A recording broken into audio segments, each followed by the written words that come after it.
Her journey is about overcoming addiction to alcohol, coming out of hiding as a woman of faith, and using her story to share what God can and will do for women who are still in the pit of addiction. You'll hear it all today on The Bravehearted Woman. Hey everybody, this is Dawn Damon, and this is my show, The Bravehearted Woman. Thanks for stopping by. Hey, each week I bring important topics for women just like you to help you live with courage and confidence and bold vision for your future. So make sure you subscribe so you never miss an episode. I'm always giving out free resources that empower you. So you ready? Come on, let's get brave. Well, my guest today is the visionary behind She Surrenders, a transformative ministry dedicated to guiding women towards faith-based recovery.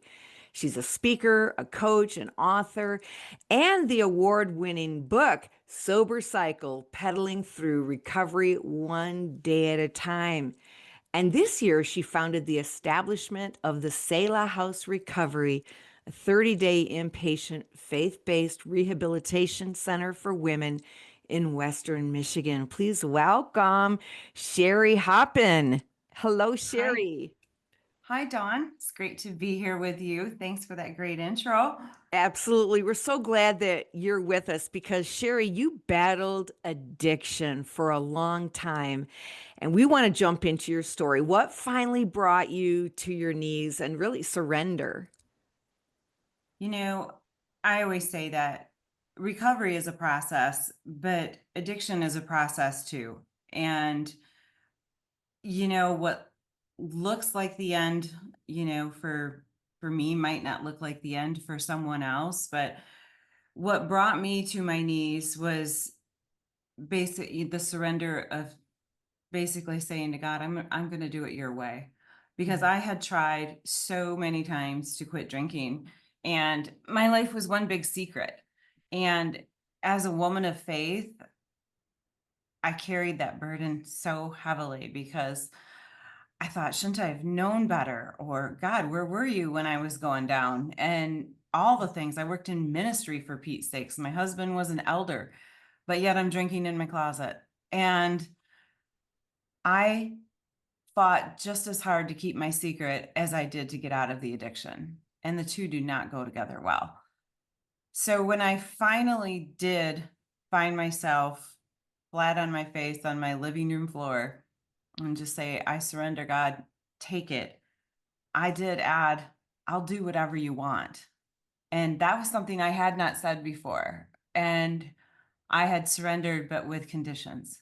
Just please let no one find out. Or maybe I can just go back to drinking socially. It was so important to me to keep the face, Mhm. not let anybody see what was going on or not lose any of my lifestyle. But that lifestyle was long gone. I should have known better. But I said that this time your way, not anything to do with me. And that was the time. That was the moment. Hmm. Yeah, you've said so much just now that we could unpack, but really, being a woman of faith, I can imagine that that was a very heavy burden to carry. And we do fight for our secrets, sometimes because we want to stay in them, but sometimes because, gosh, if I could just have deliverance from this God with keeping all of the shellac and the veneer in place and all the perfect lifestyle looking there. But then you wouldn't be sitting here today giving God the glory for what he did and really helping others coming out. Your story is now going to be a redemptive tool in the hands of God to help others get set free. So thanks for your bravery, Sherry. But what's been the most significant change, the positive change in your life since you've gotten sober? And we're Oh. jumping right to the sober part. I imagine that rehab and all that, that was no easy leap, just coming from that place to all of a sudden now, hey, I'm clean. No, it wasn't. And it's all chronicled in my book how I got there and how I got out of it, but I didn't go to rehab. It was not an option as far as what we didn't really find the one that would fit anyway. So it was me and God. And I had a supportive husband who thankfully did not give up on me. He was Yeah. very close. Our marriage was in a very bad place. I didn't have much hope for it, and neither did he. And that was kind of the come to Jesus moment as well in Mm. that last day of drinking. And I would say that's probably one of the biggest. There's so many that I could celebrate in recovery, but the biggest one is my marriage. Yeah. It's back. I mean, it's not back. It's brand new. And he's the best and we're best friends. We are what it should be. And we've walked through some really hard things together, not just that, but losing people we love, the hard things with our kids or grandkids, whatever. And I can't imagine us not being there for each other. And he's so supportive in everything I do, and I try to be for him as well. But that is the biggest gift that came Yeah. out of this. I That- had no idea what I married when I was 18 Wow. years old, but I do now. That's beautiful. What a great story to hear that because many women, many men in addiction, they do lose their marriages. They do, and God can still heal and you can go on to having a beautiful life. But how incredibly wonderful for you that God was able to set you free. Of course, we know He can, that you were willing to take that step and that He restored and resurrected or made brand new the Hmm. whole marriage. Sherry, were there moments when you were socially drinking that did you know that it was beginning to become a problem? Was it a slow slide or did you know like right away, like this is just all too important for me? And do you have that Yeah. addictive personality that they talk about? Definitely the addictive personality. I always say I don't like to do anything unless I can do it well. Well, I did drinking well, Yeah, so there's right. that. But I'm really glad that you brought this up because I do get asked that question. And I look back and I can say 100% I had no business drinking in the first place. Mm. There's a ton of addiction, especially alcoholism in my family, both sides. I witnessed it, growing up, I witnessed it today. Mhm. And to see that and know that, and knowing especially what we do now, I was playing Russian roulette every time I put that drink to my mouth. And I could remember someone saying to me when I was much younger, "Do you ever worry about becoming an alcoholic?" And I said, "Absolutely not. I'm very aware." And I thought that I was. Mhm. But if you think that you are stronger than a substance that has the record that alcohol does in addiction, you can beat addiction in your family, but it starts with not partaking in it. Yeah. And the other thing I did wrong was drink alone. I always say to women, you have no reason to drink alone. If you're drinking alone, stop. If, like give yourself these little tests. But I knew I was in trouble when it was too late. Mm. I was blindsided. I drank socially for years and it was Mhm. fine until one day I remember asking my husband, "Do you ever think about like I can't wait for the weekend, have a drink?" And he's like, "No." He's like, "Do you?" And I said, "Well, sometimes I think about," and I kind of made it about like I can't wait to be out by the campfire and that kind of thing. And Yeah. Yeah. quickly, like leveled that. And Mhm. later on, I thought to myself, I'm thinking about drinking, on the weekend and it's only Tuesday or Wednesday. Well, later on, I was thinking about drinking in the morning when it was in the evening. And, you start breaking your boundaries. And Mm. I remember thinking to myself also, you're going to have to fix this. And this being the hiding the drinking. Mhm. And instead of fixing it, which it was too late to fix, um, by fixing, I thought I could just cut back, but that never happened. And this went on for years. Mhm. How did that affect your relationship with the Lord? Did you feel like you were being prompted by God to stop, or did you find yourself distancing from deep communion and worship? You Or, know, for a while, I would say, I look at there's about 10 years there that from I think the journey of the addiction start to finish, the last 3 being in the ugliness of it. But Mm. I would say in the first 3/4 of it, I was rebellious, kind of you know, I don't have a problem. This is me. I'm handling it. We're doing life. It's fine. We're raising kids. We're doing the best we can, and just kept brushing it off. And Mhm. I don't really have a lot of time to spend in the morning on devotions and, all that kind of stuff. And I go to church and blah, blah, blah, all the things. Mhm. But I will say that those last years, I was still reading my Bible and I was searching and praying and working so hard to try to figure out. I knew that God was the way out. And every time I drank, I knew I was turning my back on the plans he had for me. And I hadn't Mhm. felt that in earlier years, but he was working on me and he wasn't giving up on me, even when I was ready to give up on me. And Mhm. I would wake up sometimes and I would say, God, why do you keep saving me? I just don't understand. Because there Mm. was days where I could have cared less. Mhm. And he Wow. kept he kept raising me back up for some Yeah. reason. And I did feel his closeness, but there was a lot of times where I felt his disappointment too. Mhm. And I felt alone. And that was me that walked away, not God. Mhm. Mm. Wow. So, peddling your way through recovery. Tell us about your book.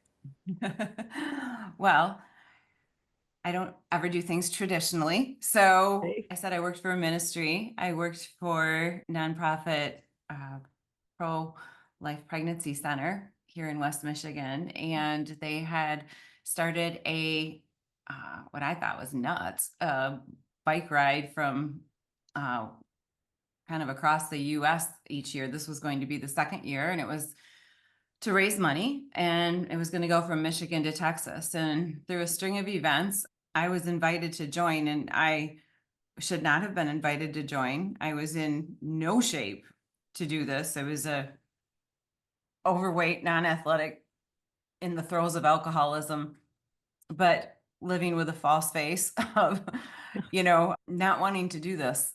But my husband said to me, you said you were praying for help spiritually, emotionally, and physically. What do you think God's trying to tell you? So I was kind of in a really awkward position. And I said yes. And I had 51 days to get ready for this bike ride from Michigan to Texas. Oh my goodness. So I started training and I trained hard and I did do it. I left with a horrible hangover. The first 3 days on that bike were absolute hell. I should not have made it. Yeah, that's where God is. I can tell you that. Yeah. And I did this bike ride from Michigan to Texas. Is the bike ride what got me sober? Does the book, the book does not end with the end of the bike ride like a Hallmark movie, like, Yeah. yay, look, I got sober. You're right. Not at all. I had a couple more years to, experience yet. The bike ride was a big part of it. And there was a few more after that because those bike rides taught me that I could be my authentic self and that these good Christian people that I was on this ride with, they just Mhm. loved me for who I was. They knew nothing about what was going on in me. And I don't think I've ever felt closer to God than what I was those summers Mm. on my bike. And did the bike save me? No. But the bike was a huge tool that God blessed me with. Wow. What a powerful story. You hear these stories of people sometimes, starting to train and you still are battling addiction, but there's also now this fresh call coming into your life as you feel your body getting stronger, you feel your mind getting clearer, you feel like maybe victory is really possible, freedom is really possible. What would you tell women listening who say, "Man, I don't know if freedom is possible for me." Like you're telling my story, I'm hiding, I'm in the bathroom drinking before I go to bed or Mhm. whatever. First of all, I would just, that's so hard for me to answer because I answer this question a lot and it's hard to put into words because in a meeting, like I lead a Monday night meeting and once in a while, I'll ask, what is the number one thing you wish you would have done differently Mhm. when you were trying to get sober? And every single woman will always say, I wish I would have listened to the woman who said, you can do this. It's worth it.